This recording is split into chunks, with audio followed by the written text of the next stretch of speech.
भारत सरकार ने ये हलफनामे में कहा है, अपने जीरा में कहा है कि हम जम्मू कश्मीर को, जो माननीय गृह मंत्री जी ने on the floor of the house कहा था, यही कोर्ट में कहा है, on the floor of the house ये कहा है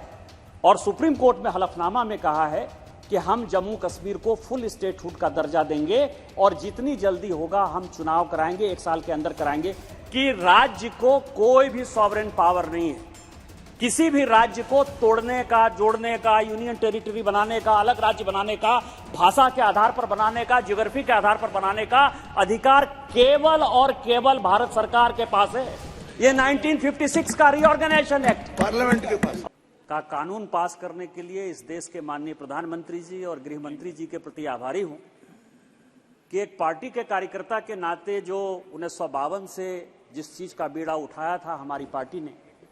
और जिसको पूर्ण बहुमत की सरकार में हमारी सरकार ने पास किया था, उसको सुप्रीम कोर्ट ने जिस तरह से मुहर लगाया, वो ये बताता है कि भारतीय जनता पार्टी, जनसंघ ही एक ऐसी पार्टी थी जो इस देश के यूनिटी के लिए, इंटीग्रिटी के लिए लड़ रही थी। और इस कारण से आज एक कार्यकर्ता के नाते मन प्रफुल्लित है और इसीलिए इस बिल के समर्थन के लिए मैं खड़ा हुआ। सभापति महोदय, मैं बोलना नहीं चाहता था, लेकिन ये पार्लियामेंट है, पार्लियामेंट में कई एक चीजें जो है वो ऐसी चली जाती हैं जिसका कि असर बहुत दूर दूर तक होता है। सौगत बाबू ने श्यामा प्रसाद मुखर्जी जी के बारे में कई एक बातें कही। मैं ये समझता हूं कि उन्होंने जिस जया मुखर्जी की किताब का जिक्र किया, यदि वो अपने खुद के बड़े भाई, ऑन रिकॉर्ड में कह रहा हूं सर, खुद के सौगत राय के बड़े भाई तथागत राय ने, उन्होंने श्यामा प्रसाद मुखर्जी पर किताब लिखी, यदि वही वो पढ़ लेते, क्या हो जाता है कि घर का जोगी जोगड़ा आन गांव का सिद्ध। अपने बड़े भाई को प्यार नहीं देंगे, सम्मान नहीं देंगे, उसकी बातों पर भरोसा नहीं करेंगे, उसके इतिहास पर नहीं जाएंगे, क्योंकि वो भारतीय जनता पार्टी में है। उन्होंने ये कहा, और मैं इसीलिए ये बातें कह रहा हूं सर कि मैं जिस राज्य से आता हूं उसने इस विभीषिका को देखा है। 1906 में जब ईस्ट बंगाल और वेस्ट बंगाल का डिवीजन हुआ तो श्यामा प्रसाद मुखर्जी ही ऐसे आदमी थे जिन्होंने कि बंगाल को यूनाइट करने के लिए एक बड़ा मूवमेंट क्रिएट किया और ईस्ट बंगाल और वेस्ट बंगाल का डिवीजन नहीं हुआ। श्यामा प्रसाद मुखर्जी ही ऐसे आदमी थे जिनके कारण कि पश्चिम बंगाल आज भारत का हिस्सा है। और ये मैं नहीं कह रहा हूं, ये तथागत राय की जो किताब है श्यामा प्रसाद मुखर्जी पर, वो ये कह रहा है। लेकिन यहां तो किसी का कोई जवाब ही नहीं है।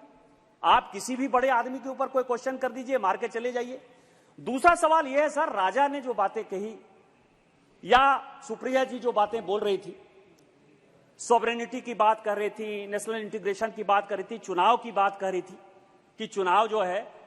चुनाव के लिए सुप्रीम कोर्ट ने जो बातें कही हैं कि J&K को फुल स्टेटस मिलना चाहिए, मैं सबों से आग्रह करूंगा कि 497 पेज का वो जजमेंट है सुप्रीम कोर्ट का, उसमें पढ़ लीजिए कि क्या बात की।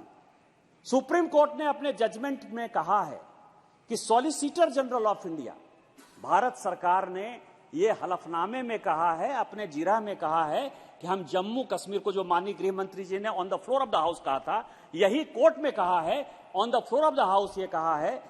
और सुप्रीम कोर्ट में हलफनामा में कहा है कि हम जम्मू कश्मीर को फुल स्टेटहुड का दर्जा देंगे और जितनी जल्दी होगा हम चुनाव कराएंगे, 1 साल के अंदर कराएंगे। यही सुप्रीम कोर्ट का जजमेंट है। सुप्रीम कोर्ट ने कोई अलग से जो है अपना ऑब्जर्वेशन नहीं दिया है और उस जजमेंट में उन्होंने कंप्लीट लिखा है। इसीलिए मेरा कहना है कि पढ़ लेना चाहिए। दूसरा, सॉवरेनिटी की जो बात है सर, 1956 में स्टेट रीऑर्गेनाइजेशन एक्ट हुआ, हम नहीं थे, नेहरू जी ही थे इस देश के प्रधानमंत्री, और 1956 में सॉवरेनिटी के आधार पर यह कहा गया, यहां इसी सदन में चर्चा होते हुए, कि राज्य को कोई भी सॉवरेन पावर नहीं है,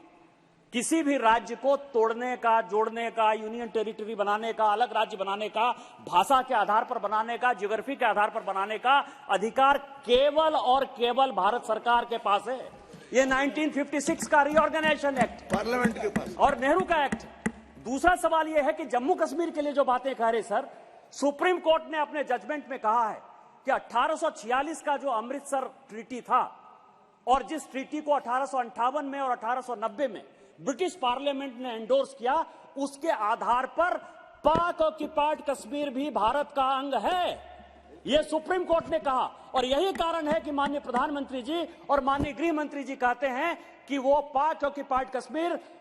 पाकिस्तान का नहीं है, हमारा है। और जिस दिन होगा, और यही कारण है कि 24 सीटें हमने वहां रिजर्व की हैं, यही कारण है कि नॉमिनेटेड सीटें हमने रिजर्व की है, यही कारण है कि आज वो महिला रिजर्वेशन आया है, इस महिला रिजर्वेशन के लिए भी हमने पाक ऑक्युपाइड कश्मीर में भी व्यवस्था की है। तो मेरा यह कहना है कि हिस्ट्री को गलत ढंग से नहीं देखिए, अलग ढंग से सेटल नहीं कीजिए। और अंत में सर, जो राजा ने मेहरचंद महाजन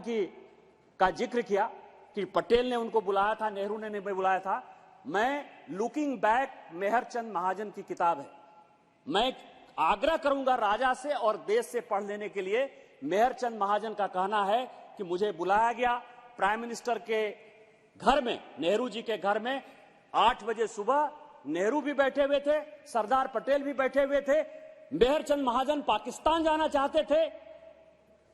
पटेल ने कहा कि तुम पाकिस्तान नहीं जा सकते हो और मैंने तुमको हाउस अरेस्ट कर लिया। और बलदेव सिंह और कश्मीर सिंह 2 बड़े जांबाज हमारे अधिकारी थे, जिन्होंने कि अपने ट्रुप्स को वहां लाया। और आज जो बचा हुआ कश्मीर जो आज हमारे पास है, वो सारी देन जो है सरदार पटेल की है। डिफरेंस ऑफ ओपिनियन था, इसको मानिए, यही इतिहास है। इन्हीं शब्दों के साथ जय हिंद, जय भारत।